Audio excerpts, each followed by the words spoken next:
الرحیم میں ایک واقعہ آپ لوگوں سے شیئر کرنا چاہ رہا ہوں جی۔ ایک دن میں اپنے ایریے میں کھڑا تھا تو میں نے ایک دودھی کو دیکھا، وہ دودھ میں نا جی پانی ڈال رہا ہے ایک نلکے کے اوپر۔ میں اس کے پاس چلا گیا، میں نے جا کے کہا کہ یہ کیا کر رہے ہو بیٹا، دودھ میں پانی ڈال رہے ہو، اللہ منع کیا ہے۔ نبی کریم صلی اللہ علیہ وسلم نے فرمایا جو ملاوٹ کرتا ہے وہ ہم میں سے نہیں ہے۔ تو وہ اس نے نظر نیچے کر لی ایسے، کہتا ہے سر آپ کے علاقے میں جتنے نلکے ہیں نا، یہ 3 نلکے ہیں جہاں سے ہم پانی ڈالتے تھے۔ یقین کریں کہ جس نلکے سے بھی پانی ڈالتے تھے نا، وہ کہتا ہے کہ نلکا اب پانی دینا چھوڑ گیا ہے۔ اور مجھے بیسیکلی خود شرم آتی ہے، کیا کرتے ہیں۔ بیسیکلی میرے پاپا بھی یہی کام کرتے تھے، میرے دادا بھی یہی کام کرتے تھے۔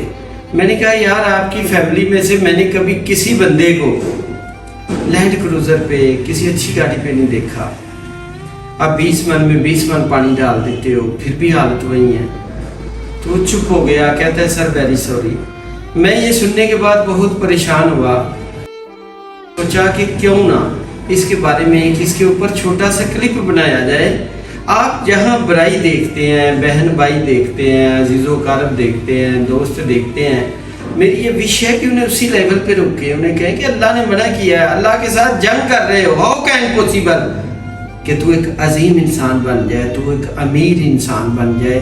امیر اگر بننا چاہتا ہے تو امیر کرو، اللہ کے راستے میں خرچ کرو، سخاوت کرو، اس کیٹیگری میں آؤ۔ تو اللہ کے ساتھ جنگ کر رہا ہے، تو غریبوں والے، تنگ دستوں والے، تباہی والے، نافرمانی والے کام کر رہے ہیں۔ میں سمجھتا ہوں جب آپ اپنے لیول پہ سمجھائیں گے، بتائیں گے، جس کی حویلی میں دودھ لیتا ہے اگر وہ وہاں پانی ڈالتا ہے تو اسے ہاتھ روک لینا چاہیے۔ اس ایمان میں 3 درجے ہیں نا، کہ اگر آپ سے روکو پاور کے ساتھ، ایک لگاؤ اسے تھپڑ، اگر نہیں روک سکتے تو پھر اسے آپ زبان سے روکو، کہو یار نہ کر، تیری مہربانی ہے، اللہ ناراض ہوتا ہے۔ اگر آپ سمجھتے ہیں پھر بھی بندہ تگڑا ہے تو فرمایا کہ وہاں سے اٹھ کے چلے جاؤ۔ اور یہ ایمان کا تیسرا اور کمزور درجہ کہا گیا ہے۔ میں یہ سمجھتا ہوں کہ سب دوستوں کو چاہیے کہ اس پہ ورکنگ کریں، لوگوں کی خدمت کریں اور برائی سے روکیں۔